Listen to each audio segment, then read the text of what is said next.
ભગવાન શિવ પોતાના ખભા ઉપરમાં ભવાનીનું શબ લઈ અને ઉત્તરથી દક્ષિણ થતા હતા. આ સમયે દેવતાઓ આવી ભગવાનને સ્તુતિ કરે. ભગવાન શાંત ન થયા. ભગવાન નારાયણે પોતાનું સુદર્શન ચક્ર છોડ્યું છે અને એ સુદર્શન ચક્રથી ભવાનીના શબના ટુકડાઓ કર્યા. એ ટુકડાઓ જ્યાં જ્યાં પડ્યા ત્યાં ત્યાં શક્તિપીઠોની સ્થાપના થઈ છે કે જ્યાં આજે વર્તમાન સમયમાં પણ માં જગદંબાની ઉપાસના થાય છે. ત્યાં આ કથા બહુ સાવધાનથી સાંભળજો વાલા ભક્તજનો. કથા ભલે ગમે એટલી નાની કે મોટી છે પણ સંદેશો બહુ સાત્વિક છે આનો. કે જ્યારે દક્ષને પ્રજાનો નાયક બનાવ્યો અને સભા ભરાણી, બધા લોકો બેઠા હતા, ભગવાન શિવ પણ બેઠા હતા એના ગણ સાથે.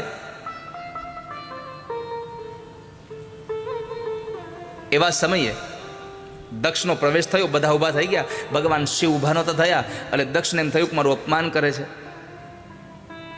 આ દુનિયાનો એક નિયમ છે, તમને જેના પ્રત્યે દ્વેષ હોય ને એની બધી વાતમાં તમારા પ્રત્યેનો દ્વેષ તમને દેખાય. તમને જેનો વિરોધ હોય ને એ માણસ એની જિંદગીમાં ગમે એ કામ કરે તો તમે તમારી ઉપર જ ઓઢી લો કે આ મને જ કીધું છે, આ મારી હારે જ થયું છે આવું. હકીકતમાં એને આપણી હારે કાંઈ નિસ્બત ન હોય પણ છતાં પણ આપણે આપણી ઉપર લઈ અને પછી આપણે એના પ્રત્યુત્તરો આપતા હોઈએ છીએ. કારણ આપણને પોતાને જ દ્વેષ છે, આપણને પોતાને જ વિરોધ છે. બહુ સીધી વાત છે કે જેને કમળો થયો હોય ને એને પીળું દેખાય. હનુમાનજીએ કહ્યું કે માં, આ તો આખા લંકામાં બધા ફૂલ લાલ કેમ છે? માતાજી કીધું, બેટા લાલ નથી, ઘણા બધા ફૂલ સફેદ છે, પણ તને લાલ એટલે દેખાય છે કે તારી આંખમાં ક્રોધ ભર્યો છે ત્યારે. એમ જેને જેવી દ્રષ્ટિ હોય ને એવું બધું દેખાય આ સંસારમાં. તો દક્ષ પ્રજાપતિને એમ થયું કે આ મારું અપમાન કરે છે, એટલે એમણે સિંહાસન ઉપર આવીને પહેલો વટ હુકમ બહાર પાડ્યો કે યજ્ઞાદિ કર્મ થશે, બધાને ભાગ મળશે, શંકરને કોઈ ભાગ નહીં મળે. અને પછી ભગવાન શિવનું અપમાન કરવા, ન બોલવાના શબ્દો બોલે છે. ત્યારે ભગવાન શિવ તો કંઈ ન બોલ્યા, પણ નંદી આદિ ગણો એની સામે પ્રત્યુત્તર આપે. એમાં બરાબર થોડુંક વાતાવરણ તંગ થઈ ગયું. એકબીજાને સામસામા શ્રાપ આપ્યા. નંદીએ શ્રાપ આપ્યો કે તું બકરાના મોઢાવાળો, મેં કરવાવાળો બકરાના મોઢાવાળો બનીશ. ભગવાનને થયું કે અહીં રહેવાય નહીં, એટલે ભગવાન ગણને લઈને વયા ગયા. પણ સૌથી મોટી આ કથાની એક મોટી ફિલોસોફી કે સસરાના ઘરે આટલું મોટું અપમાન થયું તોય પોતાના ઘરે જઈને પોતાની પત્નીને એક પણ શબ્દ ખોટો ન કીધો. આ કળિયુગના શંકર માટે બહુ મોટો ઉપદેશ છે કે સસરાના ઘરે તમારું માન સન્માન થોડુંક ઓછું વધતું થાય ને તો ઘરે આવીને એનો ઉતાર બધો પત્ની ઉપર ન કાઢવો. ભગવાન શિવે કશું જ કીધું નહીં.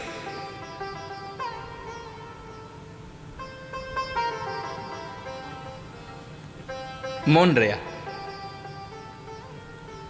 અહીંયા આગળ દક્ષ પ્રજાપતિએ યજ્ઞનો આરંભ કર્યો છે, યજ્ઞનું આયોજન કર્યું. યજ્ઞ એટલે એક સારી ભાવના છે, સત્કર્મ છે. પણ સત્કર્મની પાછળ તમે યજ્ઞ કરો છો શું કામ, એ બહુ મહત્વનું છે. આ સંસારમાં 3 પ્રકારના કર્મ છે સાત્વિકમાં. 3 રીતે યજ્ઞ કરી શકાય: સાત્વિક, તામસ અને રાજસ. તામસ યજ્ઞ એ છે કે જે તમે બીજાનું ખરાબ કરવા ઈચ્છો. નથી કહેતા આપણે, ભગવાન હું તમને 2 સીફળ વધે નાખીશ, આનું ખરાબ કરી નાખો તમે. આ તામસ ભક્તિ થઈ તમારી. રાજસ ભક્તિ એ છે જે તમે તમારા માટે ઈચ્છી રહ્યા છો કંઈક. અને સાત્વિક ભક્તિ એ છે કે તમે તમારા માટે કશું નથી ચાહતા, બસ કેવલ પ્રભુને ચાહો છો, પરમાત્માને ચાહો છો. એ સાત્વિક ભક્તિ છે. પરમાત્માથી ચાહો છો એ રાજસ ભક્તિ છે. અને કોઈકનું ખરાબ કરવા માટે કંઈક કરો છો એ તામસ છે. અહીંયા દક્ષ પ્રજાપતિ યજ્ઞ કર્યો પણ તામસ યજ્ઞ હતો, કારણ ભગવાનનું અપમાન કરવા માટે હતો, શંકરનું અપમાન કરવા માટે યજ્ઞ કર્યો હતો. અને આ દુનિયાનો નિયમ છે, તમે કોઈકનું ખરાબ કરવા જાઓ એટલે તમારું ખરાબ થયા વગર રહે નહીં, એ યાદ રાખવું. તમે કોઈકનું સારું કરશો તો તમારું સારું થશે.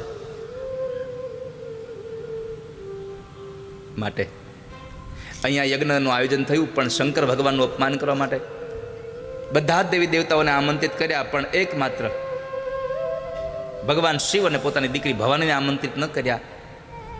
જે દિવસે યજ્ઞ હતો એ દિવસે દેવતાઓ વિમાન લઈને નીકળે છે, કૈલાસ ઉપરથી નીકળ્યા. તો કૈલાસ ઉપરથી નીકળ્યા એમાં બધા બરાબર ભવાનીની નજર ગઈ, એટલે ભવાનીએ પ્રશ્ન પૂછ્યો કે પ્રભુ, આ દેવતાઓ ક્યાં જાય છે અત્યારે?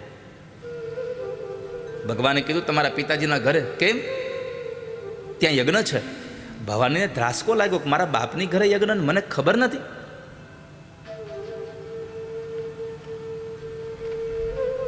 પછી ભગવાને બધી જ આપીતી કઈ બતાવી કે મારે તમારા પિતાજીને એક અણબનાવ બન્યો છે, એટલે મારું અપમાન કરવા માટે થઈને એણે યજ્ઞ કર્યો છે, એટલે આપણને આમંત્રણ નથી આપ્યું. ભવાનીએ બહુ કહ્યું કે પ્રભુ એક કામ કરી આપણે જઈએ, હું મારા પિતાજીને સમજાવીશ, તમારા બેયની વચ્ચે હું સમાધાન કરી દઈશ. ભગવાને ના પાડી, દેવી જ્યાં આમંત્રણ ન હોય ને ત્યાં જવાય નહીં. આવ નહીં આદર નહીં, નહીં નૈનું માં ને વો ઘર કબહુ ન જઈએ, ભલે કંચન વર્ષે મેઘ. એવાની ઘરે જવું નહીં ક્યારે કે જેના ઘરમાં આપણને આવકાર ન મળે. આપણે જઈએ છતાં પણ પોતાના ઘરમાં પોતાની સીટ ઉપરથી ઊભો થઈને આપણને આવકાર ન આપે, એની ઘરે હોનાના ગ્લાસમાં પાણી પાઈને તો જવું નહીં કોઈ દિવસ. આપણને જોઈને માણસ ઊભો થઈ જાય, જેની આંખોમાં પ્રેમ નીતરવા લાગે, એવાની ઘરે ભલે નીચે બેહવું પડે પણ જવું.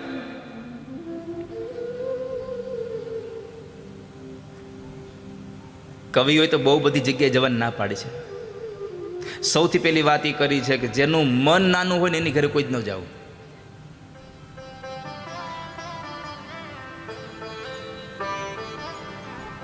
મહેલ મોટા ને મન જેના સાંકડા રે, મહેલ મોટા ને મન જેના સાંકડા, જેના મુખમાં નહીં રામનું નામ છે રે, મુખમાં નહીં રામનું નામ છે, કોઈ જાશો ના એવાને આંગણે રે, જાશો ના એવાને આંગણે. કવિ કહે છે કે જેનું મન નાનું હોય ને મેલ ગમે એટલો મોટો હોય એવાની ઘરે જવું નહીં કોઈ દિવસ. જે કોઈ દી ભગવાનનું નામ ન લેતો હોય એવાની ઘરે ન જવું. જેને કોઈ દી પોતાના હાથથી સારા કામ ન કર્યા હોય એની ઘરે ન જવું.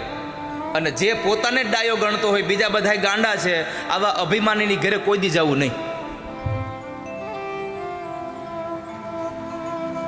અમે ડાયા ને બીજા બધા મૂર્ખા રે, મેડયા રે બીજા બધા મૂર્ખા રે, જેના અંતરમાં આવા અભિમાન છે રે, અંતરમાં આવા અભિમાન છે રે, કોઈ જાશો ના એવાને આંગણે રે, કોઈ જાશો ના એવાને આંગણે. જેના અંતરમાં અભિમાન હોય એવાના ઘરે જવું નહીં ક્યારે વાલા ભક્તજનો. બાકી તો આ સચરાચર સૃષ્ટિ છે.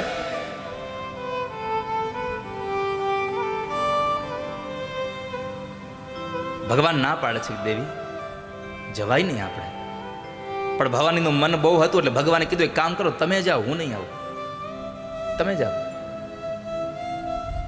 ભવાની આવ્યા છે બાપના ઘરે, પણ ઘટના ઘટી કે કોઈ આવકાર ન આપ્યો.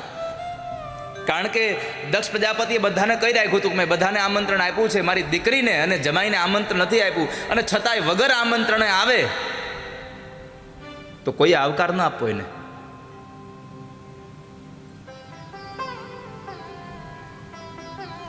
એની બહેનો મળે સામે તો હસે છે, જો આમંત્રણ વગરની આવી છે.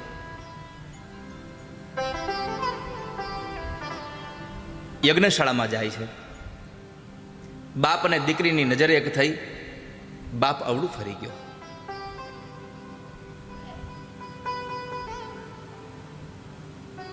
માં ભવાનીને એક દુઃખ લાગે, એવું મારો બાપ ફરી ગયો. અને હવે હું જાઉં તો જાઉં ક્યાં? પતિના ઘરેથી ત્યજાઈને આવી છું, અને મારો બાપ જો અવળું ફરી જાય તો મારે જાવું ક્યાં? કોઈ આવકાર ન આપ્યો. પણ વાલા ભક્તજનો, યાદ રાખજો, આ સંસારમાં તમારો સમય ગમે તેટલો ખરાબ આવે, આખી દુનિયા તમારાથી મોઢું ફેરવી લેશે, પણ જેણે તમને જન્મ આપ્યો છે એ માં તમારાથી કોઈ દી મોઢું નહીં ફેરવી શકે.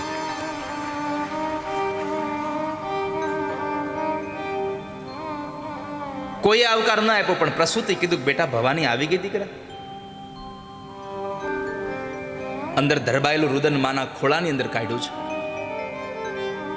ભવાની એટલું જ કીધું, માં પ્રસૂતિ એટલું કીધું, બેટા તારા પિતાજીને આવો વિચાર સૂજ્યો છે, પણ આપણે ઘરે સારું કામ છે, રડાઈ નહીં, રડવું ન જોઈએ. ભવાની ત્યાંથી નીકળીને યજ્ઞશાળામાં આવ્યા છે. યજ્ઞશાળામાં આવી બધા દેવતાઓનું આમ સ્થાપન જોયું, પોતાના પતિનું સ્થાપન ન જોયું. એટલો બધો આવેશ આવી ગયો. 13 શ્લોકોમાં ભવાનીએ ભાગવતજીની અંદર ભાષણ કર્યું છે, અને 13 શ્લોકોના ભાષણમાં કહ્યું છે કે સભાસદો સાંભળો, જેણે જેણે શંકરની નિંદા કરી એને પણ શંકર નિંદાનું ફળ મળજો, અને જેણે જેણે નિંદા સાંભળી છે એને પણ નિંદાનું ફળ મળજો. આ શ્રાપ આખી દુનિયાને લાગ્યો. નિંદા કરે એને પાપ લાગે છે, નિંદા સાંભળે એને પાપ લાગે છે.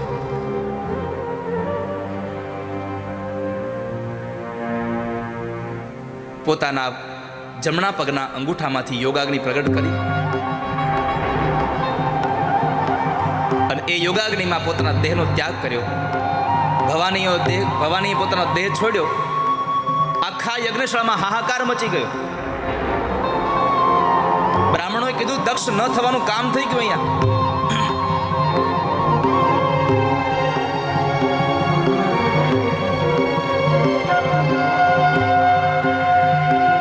દીકરી બળી ગઈ, પણ પોતાની સત્તાના આવેશમાં આવી અને દક્ષ એટલું બોલ્યો કે દીકરી મરી તો મારી મરી છે, મારો યજ્ઞ અધૂરો ન રહેવો જોઈએ. યજ્ઞ ચાલુ કરો. યજ્ઞ શરૂ થયો. દેવર્ષિ નારદે ભગવાન શંકરને સમાચાર આપ્યા કે પ્રભુ, માં ભવાનીએ પોતાનો દેહ ત્યાગ કર્યો છે. ભગવાનની આંખનો રંગ બદલી ગયો, ભ્રુકુટીનો વર્ણ બદલી ગયો. પોતાની જટાને ખોલી એક લટ તોડી પથ્થર ઉપર પછાડી એમાંથી વીરભદ્રને પ્રગટ કર્યા અને કીધું કે જાઓ, દક્ષ પ્રજાપતિનો યજ્ઞ વિધ્વંસ કરી નાખો. ભગવાન શંકરની આજ્ઞાથી આવેલા આ ગણે કેટલાય ઋષિ મુનિઓની દાઢી ખેંચી, કેટલાયના દાંત પડ્યા, કેટલાયના કપાળ ફોડ્યા, કેટલાયના હાથ તોડ્યા, કેટલાય દેવતાઓને માર્યા અને દક્ષ પ્રજાપતિનું મસ્તક તલવારથી ઉતારી લઈ અને યજ્ઞમાં નાખી દીધું. દેવતાઓ આગળ પાછળ વીરભદ્ર જાય છે. બ્રહ્માજી પાસે ગયા, બ્રહ્માએ ના પાડી, બ્રહ્માને સાથે લઈને ગયા. ભગવાન નારાયણ પાસે, નારાયણને સાથે લઈ અને ભગવાન શિવ પાસે આવ્યા છે. ભગવાન શિવ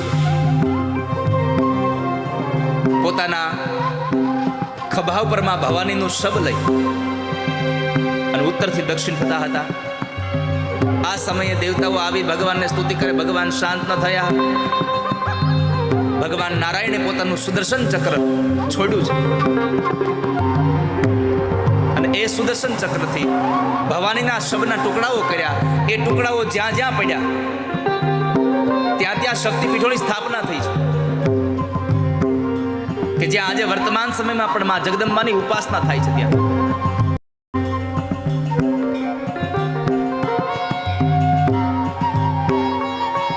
આપણા ગુજરાતમાં જ આપણે કેટલી માની ઉપાસનાના એ સ્થાનકો. અંબાજીમાં માનું હૃદય પડ્યું, પાવાગઢ, બહુચરાજી, વૈષ્ણોદેવી, ચોટીલા, આ બધા જ જગદંબાના એ શક્તિપીઠોના સ્થાન છે.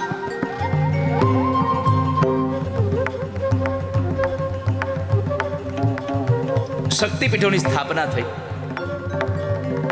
દેવતાઓ ભગવાન શિવ પાસે આવ્યા હતા. ભગવાનને પ્રાર્થના કરી ભગવાન શાંત નતા થતા. શબના ટુકડાઓ કર્યા પછી પ્રાર્થના કરી. ભગવાન શાંત થયા. ભગવાન નારાયણે શિવજીને કહ્યું તમારા ગણને શાંત કરી દો પહેલા. ભગવાન શંકરે પોતાના ગણ વીરભદ્રને શાંત કર્યા અને પછી દેવતાઓએ સ્તુતિ કરીને કીધું પ્રભુ હવે દક્ષને સજીવન કરો. પરમાત્માએ દક્ષને સજીવન કરવા બકરાનું મસ્તક ઉતારી લઈ અને દક્ષના ધડ સાથે જોડ્યું, પ્રાણ પૂર્યો અને એમાં એ બેઠો થયો. ભગવાન શંકરને જોયા, સ્તુતિ કરવા ગયો, સ્તુતિ કરી ન શક્યો. કારણ જ્યારે જીભ હતી ત્યારે ભગવાનની નિંદા કરી, જ્યારે બોલી નથી શકતો ત્યારે પરમાત્માની સ્તુતિ કરવી છે. તાળીઓ પાડીને ભગવાન મહાદેવની સ્તુતિ કરી.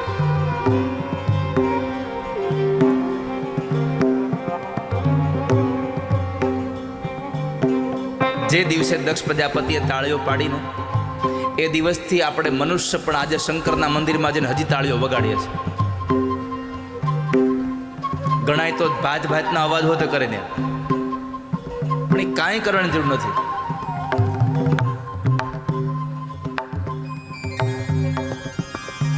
ખાલી શંકર પાસે, ભગવાન શિવ પાસે જઈ એકાદ બે વખત ખાલી ઓમ નમઃ શિવાય બોલાઈ જશે ને તોય તમારું કલ્યાણ થશે. કારણ કે શિવનો અર્થ જ છે કલ્યાણ.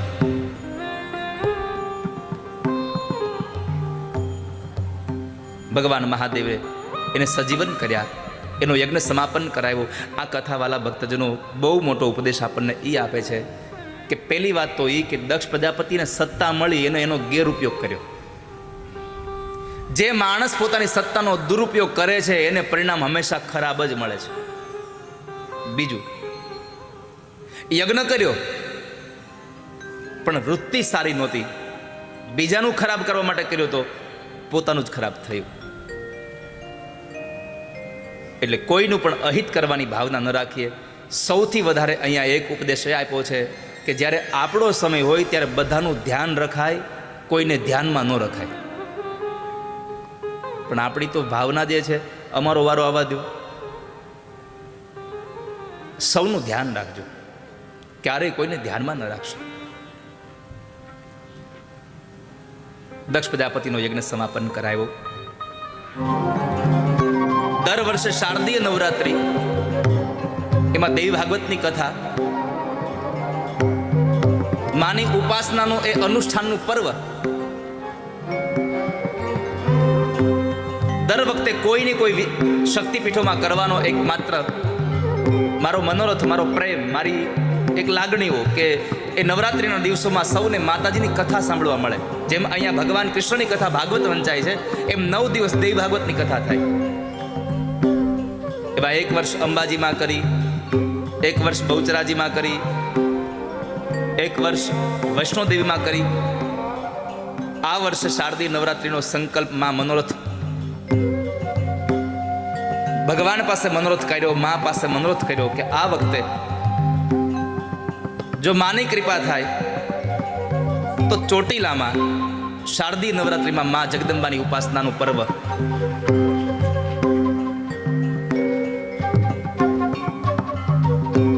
એ નવરાત્રિમાં માતાજીની કથા કરવી. એના માટે તમને બધાને પણ મારું આહવાન છે કે કદાચ નવરાત્રિની એ કથામાં કોઈને દેવી ભાગવતના મુખ્ય યજમાન બનવાની કોઈને મનોરથ હોય તો એ તથાસ્તુ વિદ્યાપીઠના એ સંપર્ક ઉપર, એ નંબર ઉપર એનો સંપર્ક કરીને તમે મનોરથી પણ બની શકો છો. અને કદાચ મનોરથી ન બનો તો પણ તમને બધાને પ્રાર્થના છે કે 9 દિવસમાં એકવાર જ્યાં પણ કથા ચાલતી હોય દેવી ભાગવતની, તો ત્યાં આવીને તમે એ માના ગુણાનું વાદને સાંભળવા પધારજો. 4 નવરાત્રિઓ છે આપણી. શારદીય નવરાત્રિ, મા મહિનાની નવરાત્રિ, ચૈત્ર મહિનાની નવરાત્રિ અને અષાઢ મહિનાની નવરાત્રિ. આ 4 નવરાત્રિઓ આપણા આખા વર્ષમાં આવે છે. એમાં આપણે શારદીય નવરાત્રિને ખૂબ ધામધૂમથી બધા ઉજવતા હોઈએ છીએ. એટલે દિવસે માની કથા અને રાત્રે માના ગરબા. ઓ રાધે રાધે શ્યામ બોલો મોહન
પીડ